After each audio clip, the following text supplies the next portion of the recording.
We're just going to take a couple of minutes just to let people arrive before we get started.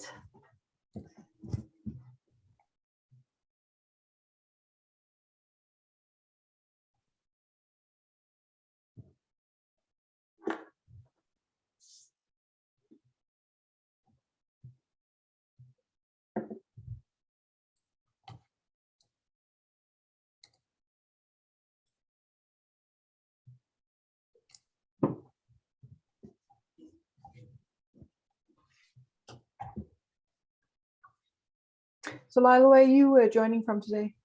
Are you in Vernon? I'm in Vernon, that's correct, yeah.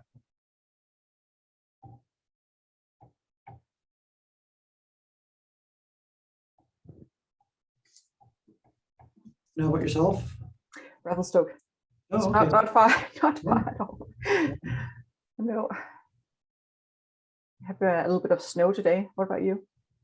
Not today, no. Last couple of days we've had a few centimeters. Yeah. The hill needs it.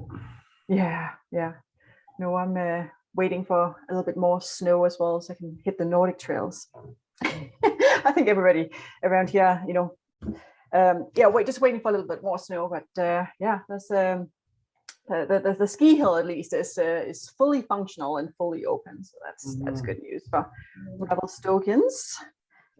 Yeah, just got quite a few people kind of signed up, so we'll just wait like another minute before we kind of start.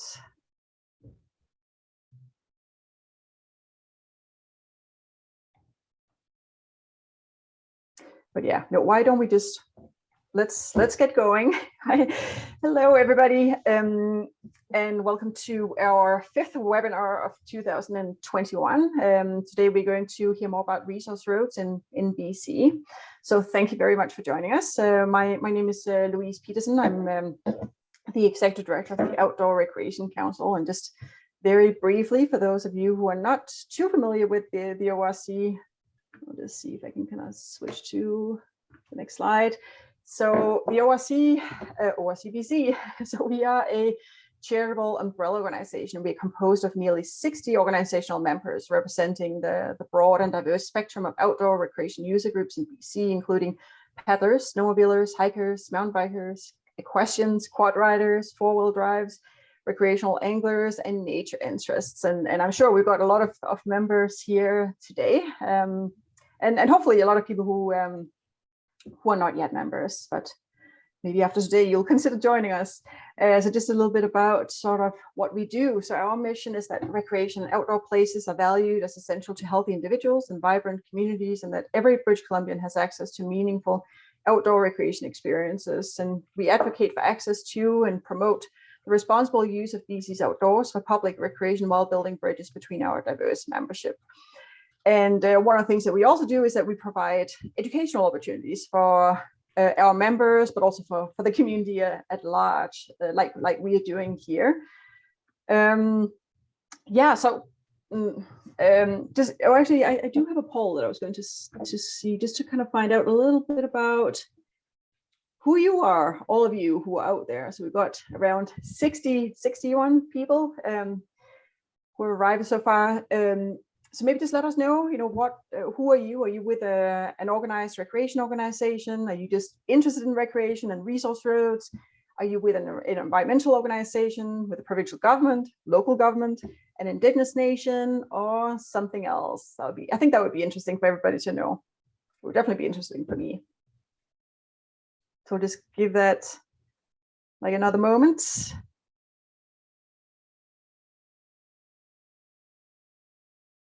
So yeah, I don't think you can see how this is all unfolding. So I'll just sort of end it here. I'll end the poll. So looks like, well, most of you are from a recreation organization, or you are somebody who is just interested in recreation. Sorry, Lyle, can you see this? I can see it, yes. Oh, okay. I'm not always sure like what I can see and what everybody else can see. Got a few people who are member or part of an environmental organization. We've got several people with the provincial government, local government, and others. So that's great. Also, I am interested in knowing whether you are a member of the ORC, or maybe your organization is a member of one of our members. So maybe just very quickly.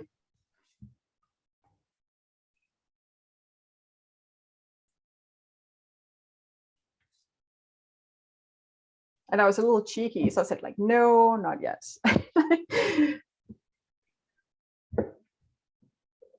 So, and of course, like not everybody's eligible to be, an organizational member of the ORC. So that's okay too. Yeah, so got quite a few that are members of the ORC, and some that are not yet, and some are not sure, and that's totally fine.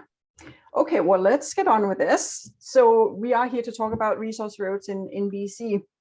As all of you will know, we have a lot of resource roads in BC, around 600,000 kilometers of roads that are considered resource roads.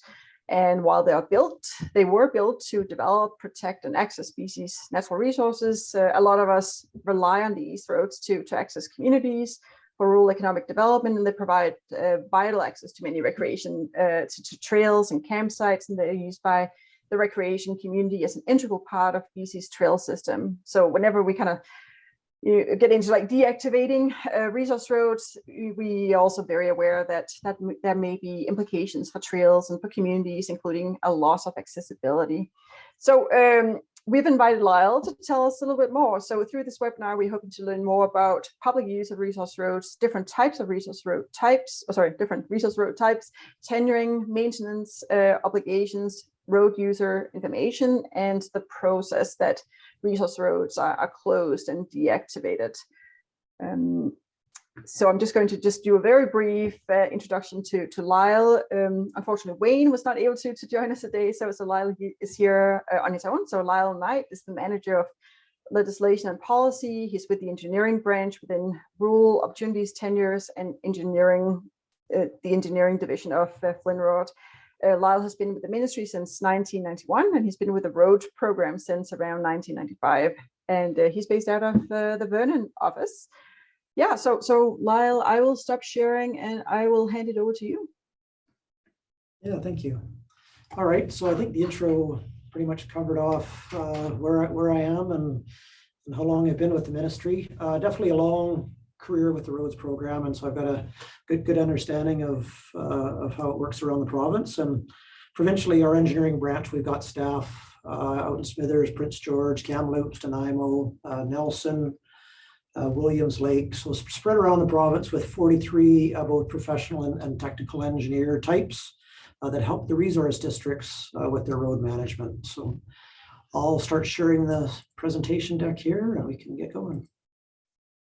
I should just say too, I see that some of you have either post questions or comments. Actually, I haven't looked at them yet. I'm sorry about that. But yeah, definitely, there's going to be lots of time to ask Lyle some questions after his presentation is over. So please put those directly in the chat box, and we'll try to address them all afterwards. And also just letting you know, it might be obvious, but yeah, we are recording this webinar. So within 24 hours, you can be sure to receive an email from me with the recording and a few notes. Yeah. So sorry, that was it. I just wanted to kind of mention that. Yeah, thanks, Louise. And I just want to confirm, can folks see my screen okay?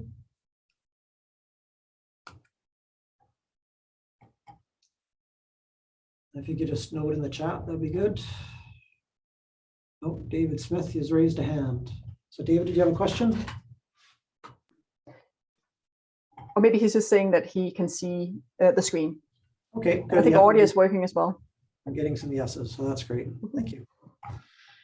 Okay, as Louise mentioned, I was expecting Wayne Hagel to be able to join us as well. He's the senior policy analyst for engineering branch as well. Wayne headed off to Puerto Vallarta this morning for 10 days, so that's okay. I get to lead this presentations. I'll just move on to the next slide. As Louise mentioned, we'll definitely walk through resource road types today. Focus in specifically on Forest Service roads, maintenance obligations for those roads, public use of resource roads. Just gonna tidy up my screen here a bit. Wilderness roads is a big category, which I'm sure you'll be interested in, as well as the public use of the roads and how the Occupiers Liability Act factors into that whole process.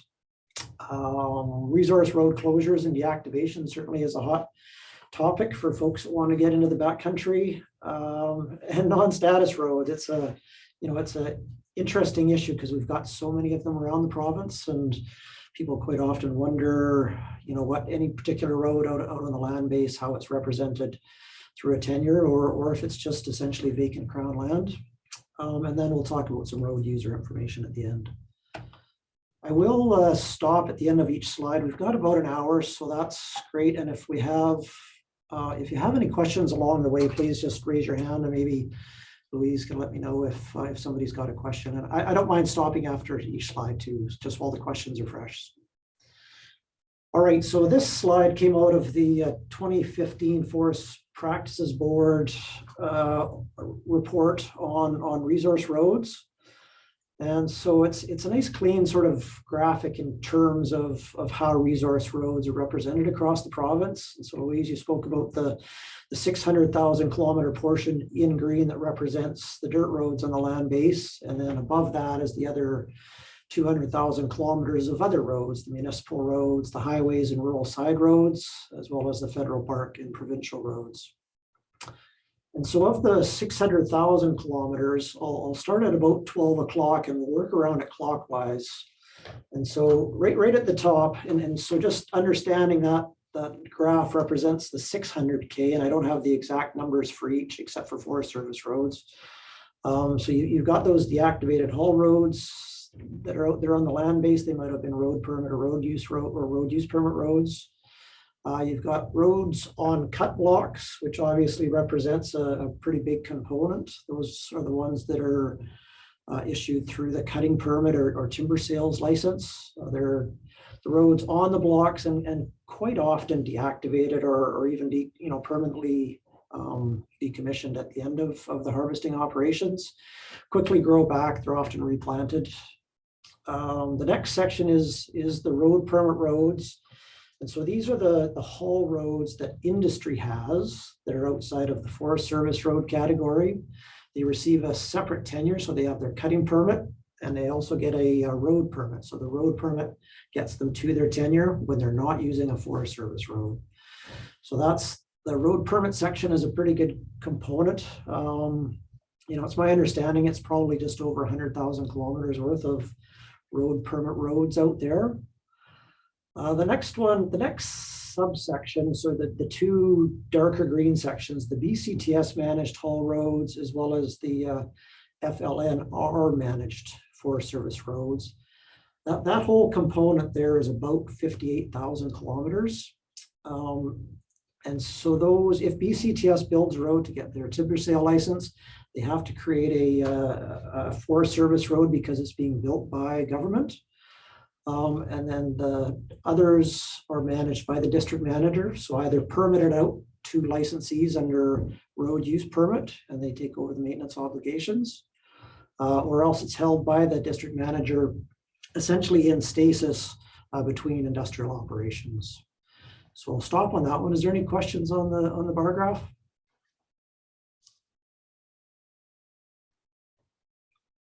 Okay.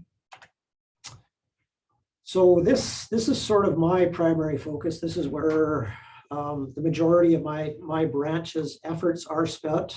It's on the Forest Service road network. We don't worry so much about the road permits that industry's looking after. I see a question there from Joe. Is there a map indicating the type of road? So typically not. You essentially have to go into a district office and they can usually tell you. The BC Outdoor, the Backroads map book quite often names Forest Service roads, but otherwise it's pretty hard to tell. And then we'll talk about wilderness roads here in a minute. So Wayne, we'll get back to that one. So the Forest Service roads as the 58,674 kilometers are the primary subset of roads. Those are established under the Forest Act for the purposes and functions of the ministry. So as you may know, that's the industrial purpose. It allows for those roads to be constructed, maintained, and deactivated by the ministry to provide for industrial use. And that's a pretty key concept as we go through these slides. They're built for industrial use, they're managed for industrial use, and at the end of the day, they're deactivated in a way that ensures environmental protection and user safety at the end of the day. So if the ministry is asked for a road permit from a tenured licensee, then we must issue a road use permit when requested by that client. And then they're assigned road use permit duties. So in most roads, there'll be a primary maintainer. So that's decided by the resource district. It's the folks that have got the biggest tenure, typically the longest interest in that area, and they get those primary maintenance duties. And then all secondary industrial users are expected to contribute towards that maintenance to the primary as they do the maintenance. So they typically end up with an agreement in the background. So when not under road use permit, the ministry must maintain the Forest Service road to a minimal standard, and with the priority being on those roads accessing rural communities, rural residences, and high value recreation when we can, but it's definitely the priority is based on the communities. Typically ones like the Inchutch, Zabalis, Seymour Arm, those roads of our limited operational maintenance budget, they get sort of the primary focus. So the obligations of industry come from the Forest Planning and Practices Regulation. So only those folks who are authorized can construct, maintain, and deactivate a road. Under Section 72, the person who constructs or maintains that road and holds the road use permit must ensure that roads and bridges are structurally sound and safe. Roads and bridges are structurally sound and safe for use by industrial users.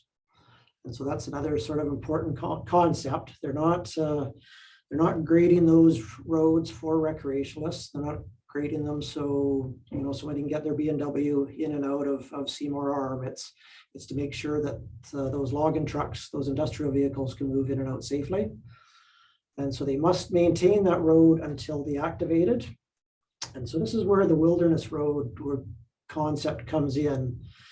So this really is the ability for industry or government, so that in this case, the district manager, whoever holds that road, either under permit or the district manager for government, they can maintain it to a level that's looking out for the environment, making sure it's safe for other users.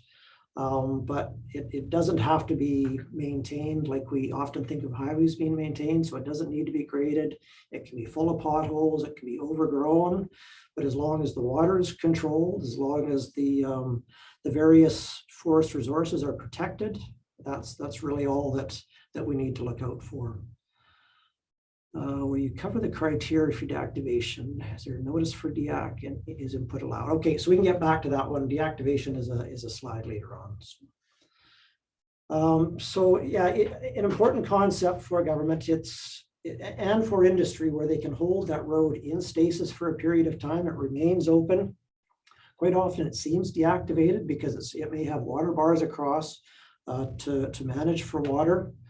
But at the end of the day, it's just considered a wilderness road. So just to take a little step back, we've got two sort of categories of Forest Service roads within our engineering program. We've got the capitalized road network, which we've talked about. So those are those 12,000 kilometers or so that are serving communities, rural residences, and high value recreation.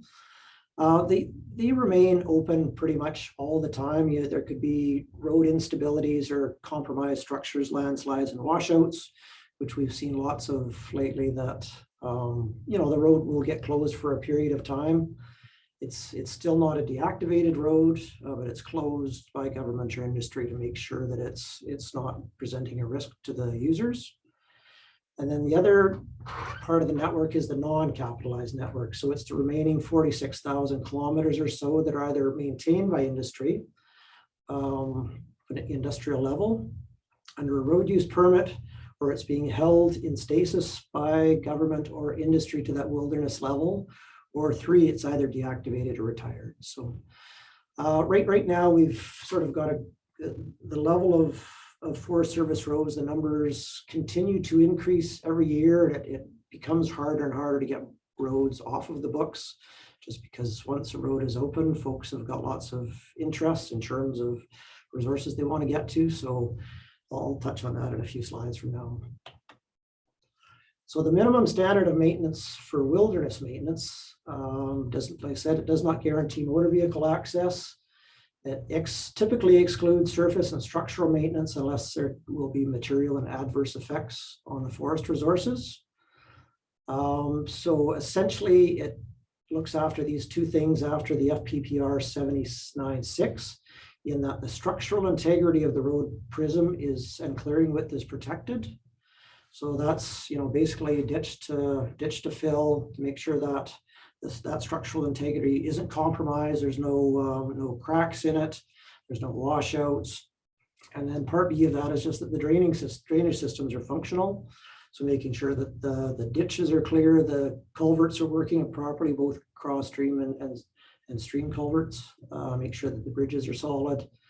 But that's the limit of wilderness maintenance. So there really is no expectation that roads, and especially non-capitalized roads, will be maintained beyond that point. Capitalized network to get to communities and rural residences, a higher level, but the wilderness roads, non-capital or a lower level. So I'll stop there. I've been talking for a bit. I'll have a quick drink here, and if there's any questions, let me know.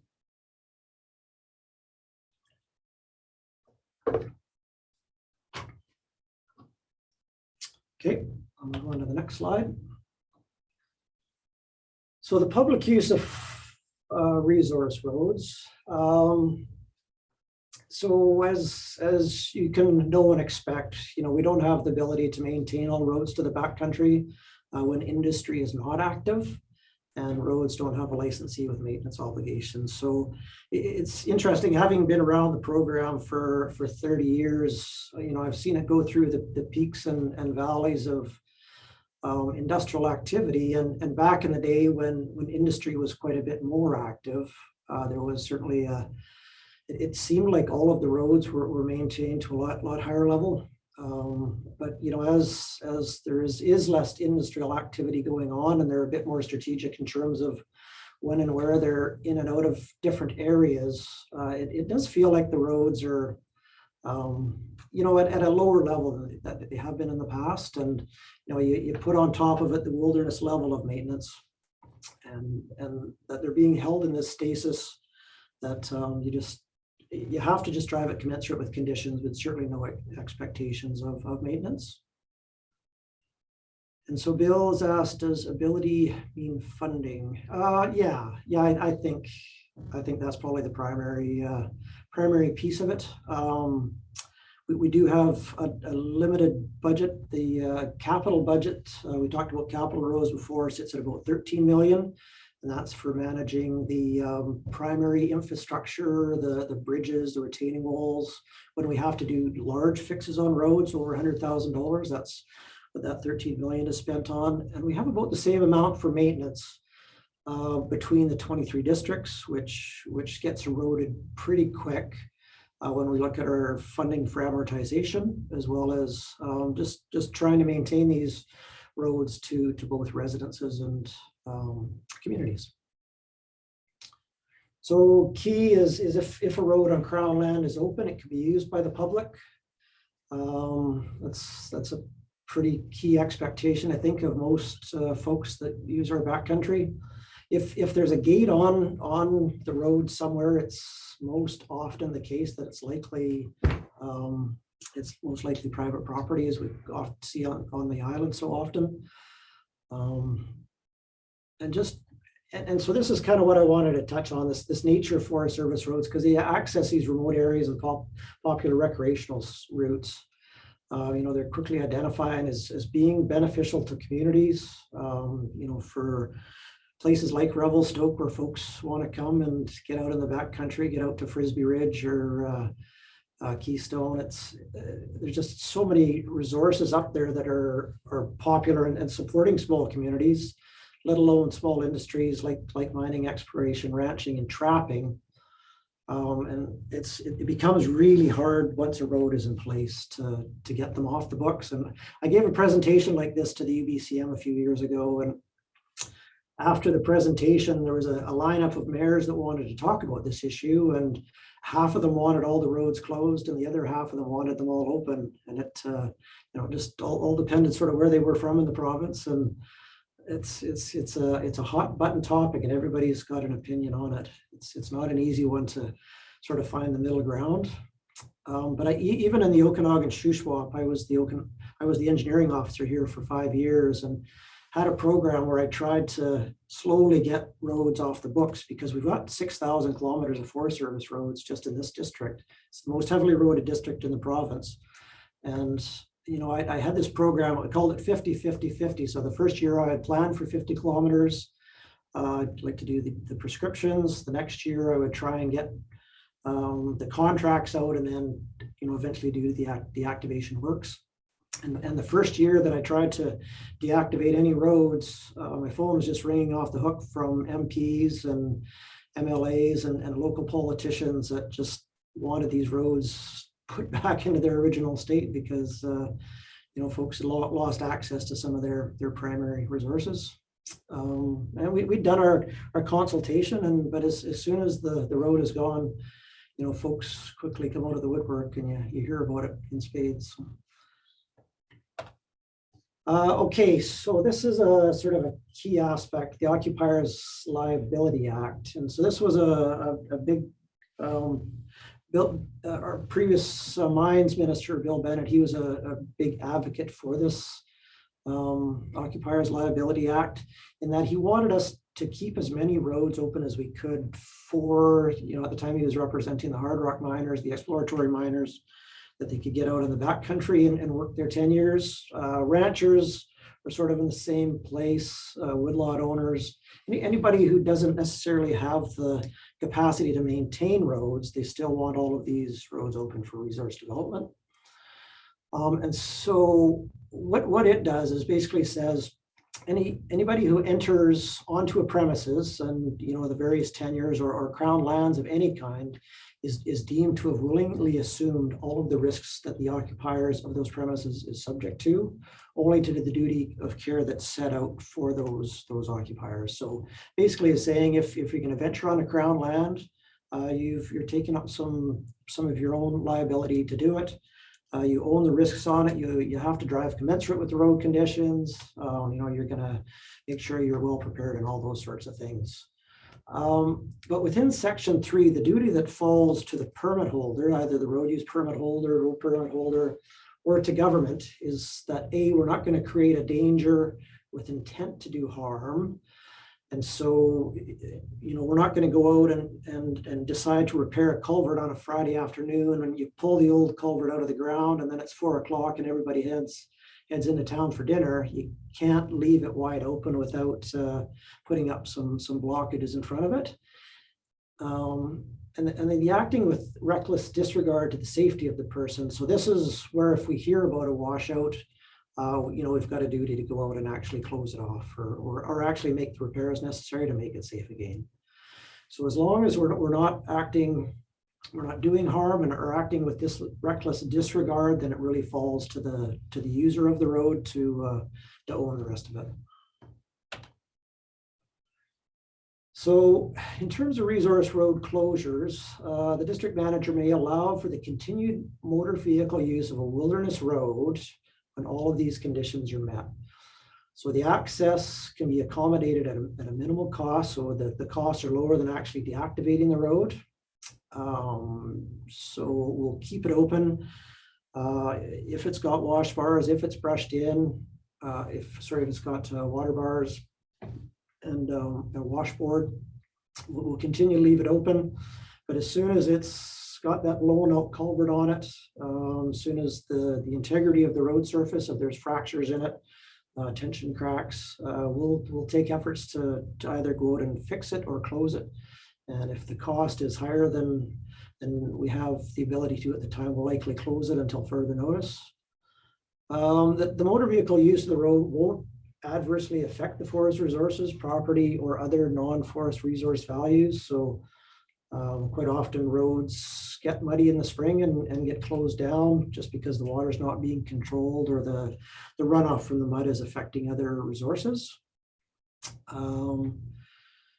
Yes, and so that next one kind of speaks to the mud boggers and the big trucks going up and down the road. As soon as you get trucks going on those soft roads, they will damage the structural integrity of the road prism, and it quite often becomes more expensive to rebuild the road.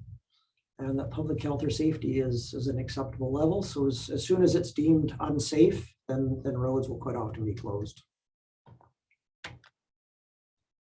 And in terms of deactivating resource roads, when a Forest Service road is no longer required, it'll be deactivated in a planned manner that considers future access needs, road user safety, cost efficiency, and values at risk for damage or loss.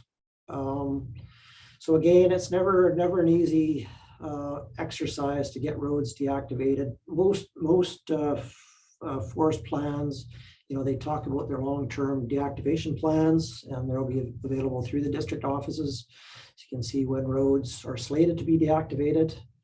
And so deactivation, quite often it's a really fuzzy line between what road has actually been deactivated versus what's sitting in stasis as a wilderness road. The key really is the barricade at the front of the road to prevent motor vehicle access other than ATVs. So over time, that pile of dirt slowly gets worked down. Folks come out with their shovels and knock it down so they can drive their 4x through. And eventually, between seasons and rain, the pile gets smaller and smaller. And pretty soon it just seems like a bump in the road that you can continue driving up a road. The bridges need to be removed. Log culverts and stream pipe culverts need to be removed as well, just to ensure a natural flow of stream channels and just making sure that the road prism is stabilized. So in steeper areas, that'll quite often mean drawing back the oversteep and fill and putting it up against the cut slope. Quite often that'll close the road off. And quite often, a little bit of a path is left so quads and horses and hikers can still get through.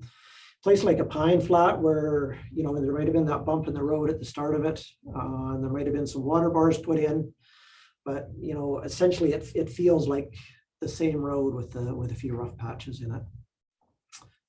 So Kevin has asked, can you clarify what closure and deactivation means for foot, cycle, and equestrian travel? Yeah, it's a tricky one in terms of recognizing that we've got about 60,000 kilometers of Forest Service roads, plus all of the 100,000 K of road permit roads and other roads that get deactivated through liability funding. It really just comes down to sort of a case by case basis. It gets pretty hard to limit access to a particular level, on any particular road, without some pretty deliberate planning, I guess. If it's fully pulled back, if the road, if the oversteep and fill is put against the cut slope, and if there's a narrow trail going through it, it quite often limits access to horses or quads, and maybe the big trucks can't get through. But yeah, it really is sort of case by case. And beyond closure of given roads for reasons strictly, we consider cumulative effects through closing roads. Yeah, and that's a great question, and Louise and I were talking about it before this call. I've been talking with David Oliver with the Wilderness Federation, as well as Wildlife Federation, as well as the Hunters and Trappers Associations. There's lots of conversations going on right now about how limiting access in particular drainages can, protect specific habitats or species at risk. And so it is definitely an ongoing conversation that's going on right now. It's an interesting one from an engineering branch point of view, because we're really the managers of the road. When it comes to the habitat piece, it sort of goes back to the resource stewardship branch and others branches of government that look after that aspect of government's business, and then those plans are built into the forest development plans and the stewardship plans, which the logging companies are they have to meet as part of their tenure. And then finally, non-status roads. And so this is, definitely a big issue for government right now. They're essentially vacant crown land. And so, they're not covered by any form of government authorization. Quite often those deactivated or abandoned roads that were either once Forest Service roads, roads under road permit, old cut block roads, Land Act tenure roads, oil and gas tenures, old fire guards or roads to access into old firefighting efforts. So in that 2015 report, the Forest Practices Board estimated there was about 100,000 kilometers of resource roads on maps that don't have any attributable status. And the conditions are highly variable across the province and not tracked. So they might be passable, and quite often they can be a safety or environmental liability for government. And if that's the case, quite often, if they're brought to our attention, we do have a liability funding pot where we'll go in and take actions to fix them if they're going to be impacting downstream values or immediate values at the site. And so Joe was asked, what is the recognized hiking trail the REC's serviced by Fort Wood? Oh, okay. Yeah, so if there's a, I've had this quite often actually, especially out in the Monashees for this area that I looked after here. The roads that go up I think it was the North Fork to get into the Monashees. There was a series of bridges that were, basically had reached their lifespan, and each bridge replacement was, going to be somewhere between $150,000 and $250,000. And so without a tenure to offset the costs of that bridge, government doesn't have a pot of money to provide that continued access into the Monashees, despite what a great hiking resource it is, and that I use quite regularly. And so in the interim, we had to pull out those bridges and put in temporary, either walking or ATV type structures, but it was closed for a period of time. And it's, it rotates around the province as industry moves from tenure to tenure. And like I said from the beginning, they are industrial roads. Yeah, so that's a good question in terms of how do you determine if it's a Crown road, a private road, or on a private tenure, First Nations tenure. So yeah, the BC Map Roads books really only go so far in terms of giving you that information. Probably your best source is just to bring a map into a local Services BC office, and typically the local land managers can help identify it for you. So we've just got the recent Bill 23. You may have seen it. It was approved. It got royal assent around, it was about a month ago now, I guess. So I was part of the Natural Resource Road Act. I led that project from 2014 to 2016. It was about 10 years in the making. The Natural Resource Road Act itself, pretty much evolved into aspects of it into Bill 23. So there never was a Natural Resource Road Act. At the end of the day, it was seen as a bit too much of an omnibus bill. It was trying to do too much for too many. So we've rolled sort of as much as we can into it within Bill 23. And probably one of the biggest ones that we're trying to get through is create road use rules for all resource roads. So you might be surprised to know that on Forest Service roads and other resource roads, it was a bit of a free for all in terms of what you could do on those roads. You didn't need seat belts. You could text and drive. You could, I think drinking and driving may have been rolled up in there somewhere as well. So the good news is we now have the ability to create road use rules for all Forest Service roads, which will be coming into effect by regulation. Hopefully sometime in the early new year.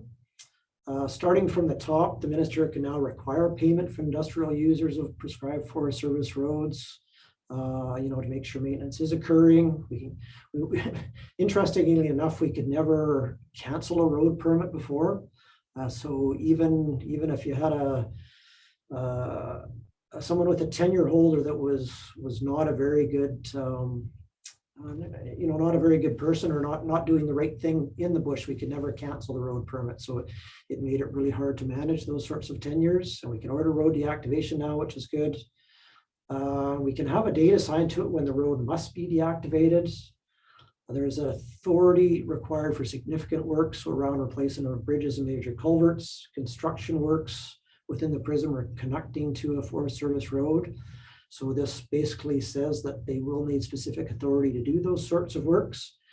And now they must declare when a road has been deactivated. So knowing we've got limited resources at our end, companies would deactivate roads in the bush, and government would never know that they were deactivated.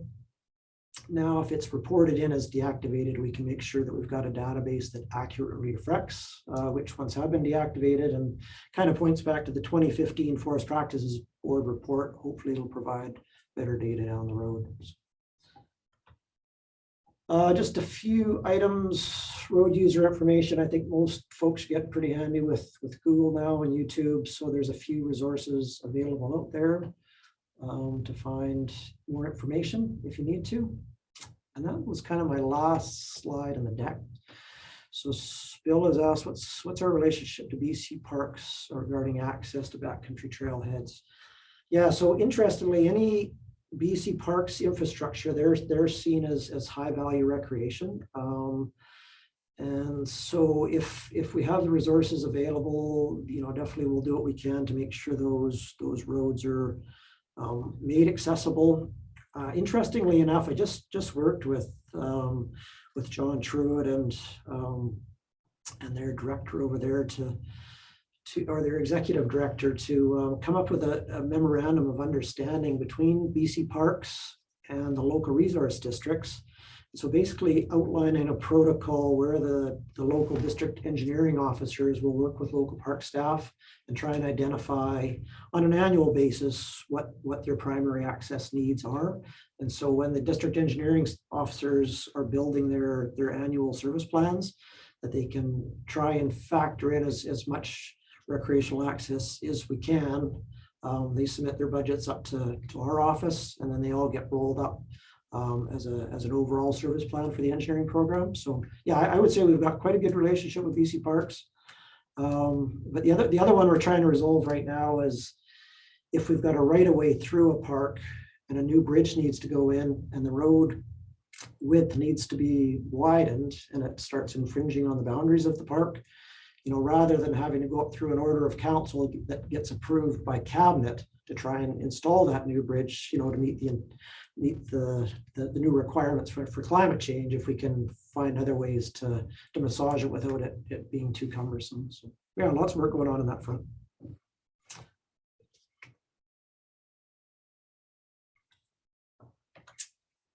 And I'm just going to scroll up here 1 second. So will rec sites and trails designate a wilderness road as a rec trail if an NGO applies? Yeah, it's not be a good one to have Tennessee on the call, and maybe that's one you can take back to Tennessee, Louise. I think for the most part, I think the sites and trails folks are a bit reticent in terms of creating too many trails because they become sort of liabilities for them that they need to manage. But you're saying here the NGO would apply to maintain it. So yeah, that'd be a good question for Tennessee. I can't answer that one directly. And do roads get deactivated for restoration of the natural environment or species at risk? Yes, yeah, so that is the case. And again, it's that for the protection of resource values that we're protecting. So if those have been identified within the forest stewardship plans, then they do get actively deactivated. Yeah. Can you comment on what processes is going to happen with all the backcountry roads that have been destroyed by the recent floods? I can't necessarily. I can comment on it quite generally in that we're doing our response activities right now. District of Chilliwack has closed all of their Forest Service roads. as well as Cascades Forest District around Merritt. They've had huge impacts. Up to Nicola, I heard the Nahatlatch is completely closed down. Our initial flights, have determined that we've lost hundreds of bridges. I mean, it's absolutely mind-blowing in terms of how much access will be lost. And the folks on this call, I think, that live in the Chilliwack districts and the Cascades Forest districts who recreate in those areas are going to notice significant access implications over the short to medium term. At the end of the day, there isn't if it's one of these non-status roads that we talked about, there's no funding for that for sure. If it's a non-capitalized Forest Service road where there's no recreational, high value recreational attributes, especially if there's no cabins associated with it, if it's just trailheads, lakes, hiking trails that may be popular, it could be upwards of years to get back into them.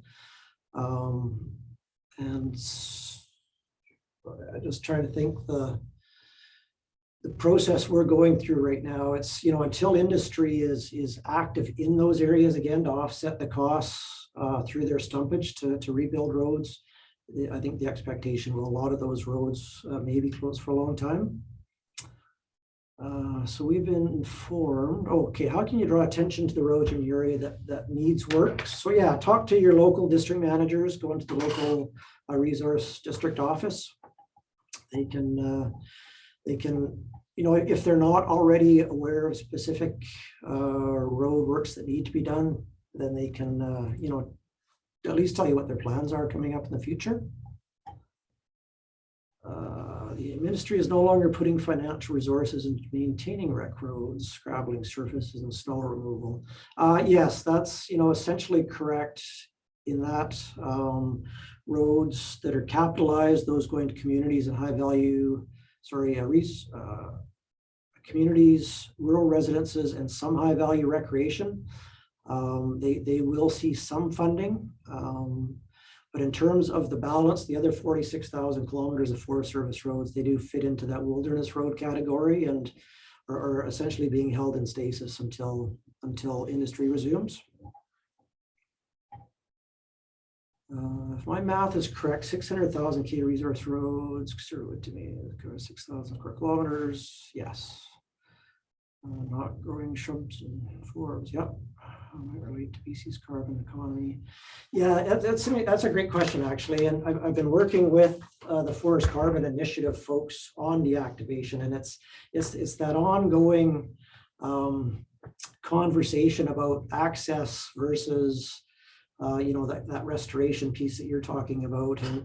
And so the Forest Carbon folks, they're trying to plant as many trees as they can to do what you're suggesting there. And so I have started using part of my deactivation budget in cooperation with the works they're doing and trying to find projects where we can at least try and get some Forest Service roads off the books, along with the block roads and other haul roads they're deactivating. So it is a conversation, and it certainly doesn't apply to the whole sort of 600,000 K, because that's, a lot of that is there's 100,000 kilometers of non-status roads that are essentially, vacant crown lands. So you would need some method of I guess, generating revenue or coming up with a funding source to go in and do that work.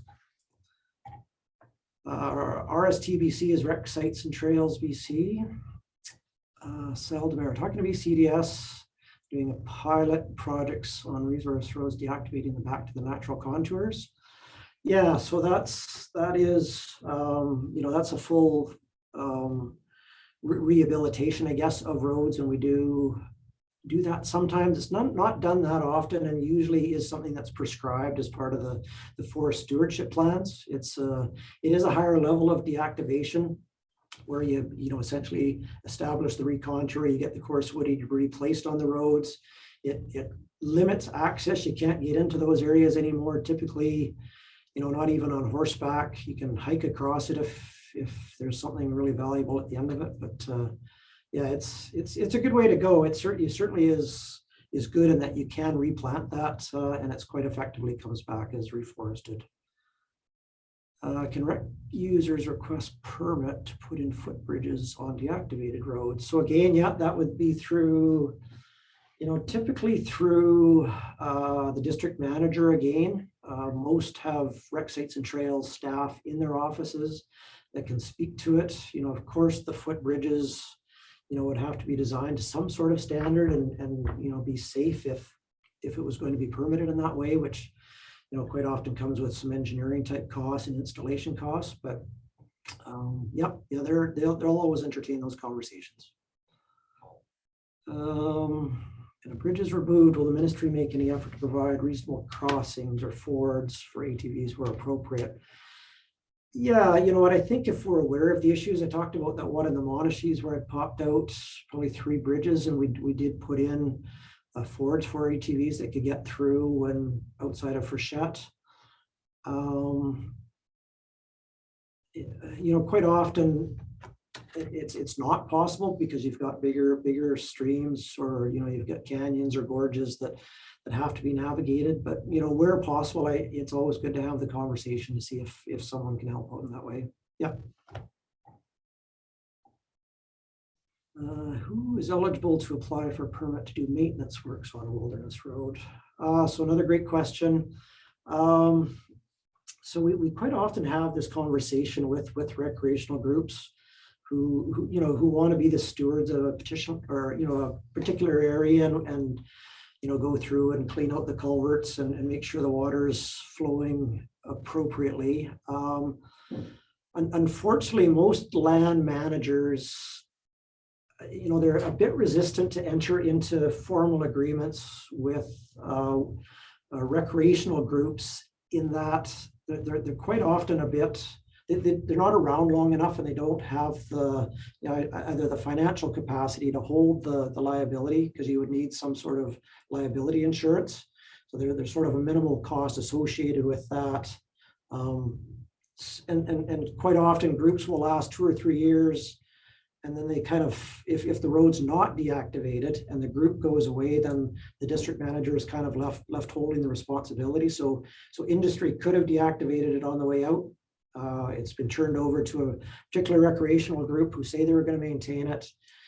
They go by the wayside, their members head off in different directions, and then that liability is still hanging over there for the district manager. So it's a tough one for most land managers to sort of reconcile. Quite often enter into agreements with municipalities who, at least they're sort of a broader government organization that would have the capacity to take it over at some point. But it's a bit trickier conversation with the smaller groups. And who is eligible to apply for a permit? Oh, okay, we just talked about that one. So yeah, it typically has to either be industry or some form of government. I've been doing a lot of talking. Louise, did you want to jump in and say anything? Any questions or comments from you? No, I think you did really well. I am interested. I mean, I know that the Forest Practices Board has raised a number of concerns over the years, and one of the concerns is definitely one that we remain concerned about as well. It's just about how do communities or community groups get input before roads are being deactivated. Like, what does that? Maybe you can just kind of spell that out. What does that process look like? How is it being advertised? Just to kind of make sure that we don't miss opportunities. And also, like the new bill, or it's now received royal consent or assent, but the one that was known as Bill 23. Does that change that? Does that improve? Bill 23 doesn't affect consultation at all in terms of resource roads. There's kind of what the legislative obligations are, and then there's policy, and then there's best practices. And so interestingly, and I wish Wayne was here to speak to it, I quite often ask him this because I think I've got it wrong, but it is the case that there's nothing in legislation that says consultation needs to occur when deactivating. It's part of the forest stewardship plans. They've got a set period of time. Roads are constructed, maintained, and deactivated for industrial purposes, and so they'll do it sort of commensurate with their business cycle. Policy-wise, a lot of the new like forest stewardship type plans do identify the need for consultation. And I just went through this in the 100-mile area with a bunch of BCTS roads, and as well as NORBORD now, West Fraser, I think they do have obligations to do consultation, particularly with other adjacent tenure holders. If somebody else is on that road that holds a mineral license or a range tenure down the road, that they'll speak to them about it. And in terms of best practices, I mean, for myself, I would put up signs on the road a year in advance. It would get posted on our local district websites that the road was going to be deactivated. And then usually in the newspaper, within a month of when the activity is going to occur. So trying to at least get the word out there, but quite often it comes back to groups like yourselves to pay attention to the primary trail networks, the roads going into them, and look into this forest stewardship plans for the local tenure holders, and just to make sure your voices are heard.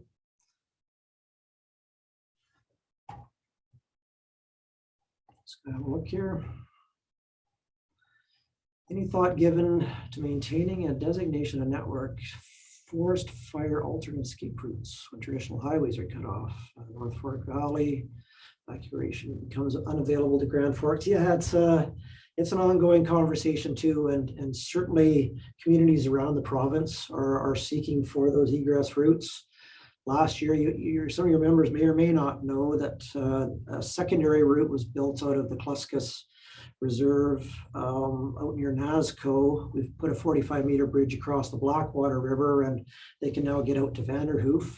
And the Anaheim band folks are seeking the same sort of egress now. Both communities, I think, have been evacuated 5 times in the last 7 years, and looking for other ways out. So yeah, I mean, highways, as long as there's sort of one paved route in and out, it's a hard one for government to provide secondary accesses for all of the communities that would want one. Especially when it comes to snow plowing. I know locally Silver Star would like one, Big White would like one. Sun Peaks does have a back route, but it's not plowed in the winter. And yeah, there's an endless list of trying to identify and create those routes. So it's definitely not something that government takes lightly, and at the cost, it's tough to achieve. Yeah, especially for the ongoing maintenance. How to use IMAP? Yeah, that's a good one too. And I'll send you another link as well, Louise, and it's some of the resource districts down at the coast have started using it. And basically it's an interactive website of all the resource roads that show where the closures are, where the hazards are, and it's being maintained quite well. It's slowly sort of trickling out, but it's piloting down at the coast right now. And is it like a wiki style kind of collaboration, or is it maintained by the Ministry of Maintained by industry and government? Yeah. Yeah, please send me a link to that so I can share that. And that was actually a suggestion of the Forest Practices Board in 2015 as well, is that sort of wiki style approach. And we talked about it internally, and the risk to government is just not having the resources to be able to as soon as somebody puts it on a website that there's a crack in the road here, or a washout here, or all of these different, pretty soon we've got this massive inventory of hazards that we don't necessarily have the resources to address. And so it becomes more of a liability. It's a great idea if it could be maintained somehow, but it comes with a lot of risk as well. So yeah, I don't know if we missed anything. So Ray did raise a good point. That was like half an hour ago. Tourism is BC's #1 revenue generator and #1 employer. Resource roads are used to generate a lot of that revenue. So I think maybe, Ray, you were kind of saying that in response to communities kind of being the #1 kind of priority. But yeah, like I agree with you. That yeah, tourism, recreation definitely should be like one of the a key concern as well when deciding what to do about roads at the end of their lives. So, so yeah, Ray is just kind of spelling out the investment that he's personally kind of making. And yeah, you're right, there are like thousands of people in BC that spend billions of dollars to be able to access these roads. It's kind of part of their, you know, recreation or tourism experience. So no, that was a good point, Ray. And Jeremy, did you get, did Lyle respond to your question? So Jeremy was asking, and I think you sort of did, you did actually speak to that, Lyle, what happened to the Resource Road Act? But you said this sort of got rolled into what is now known as Bill 23. Yeah, aspects of it did for sure, but it's not that omnibus bill that we were hoping to get through, sort of all things roads.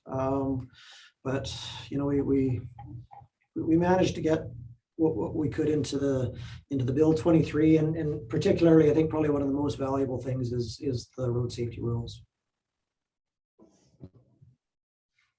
Okay. Yes, I don't see any more questions kind of coming in. Maybe let's see. Well, that's good timing. It's right at 2. Yeah. Yeah.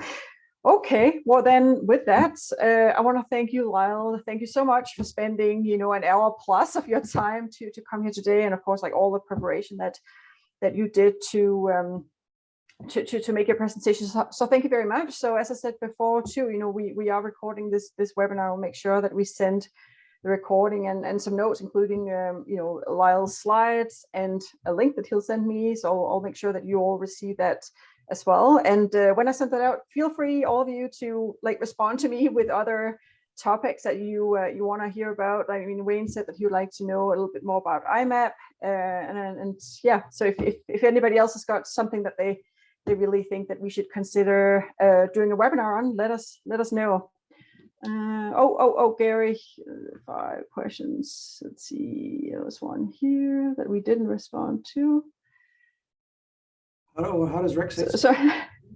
So this is one from Gary. We've been informed that the ministry is, I think maybe that's the one that Gary is referring to. We've been informed that the ministry is now no longer putting financial resources into maintaining recreational roads.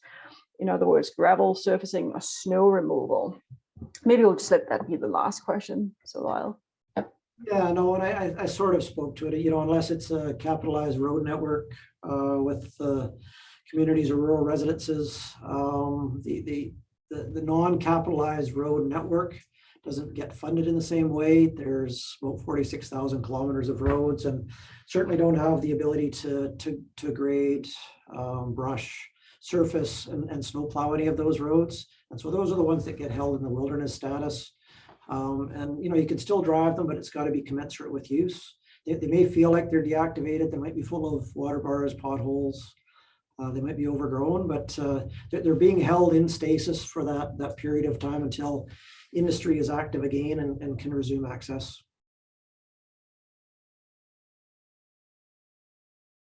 Okay, great. Well, let's conclude that. Let's conclude this webinar then with that question and your answers to that. So thank you very much, Lyle. Thanks again for joining us today, and thank you to all of you for being with us here today as well. So yeah, hopefully see you again at our next webinar.